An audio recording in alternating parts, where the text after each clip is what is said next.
Here I have HUAWEI Honor 20i, and today I'm going to show you how to block number on this device. So first of all, you have to open your phone application, then you have to tap here, go to the blocked,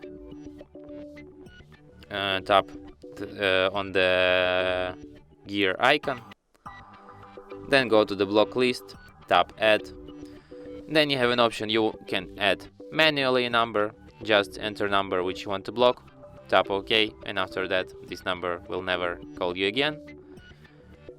You can select number which you want to block from contacts, you can select it from call log, or you can select it from messages, or you can enter block prefix, which numbers with which number prefix will be blocked automatically. And that's it. Thanks for watching. If you find this tutorial useful, don't forget to hit that like button and subscribe to our channel.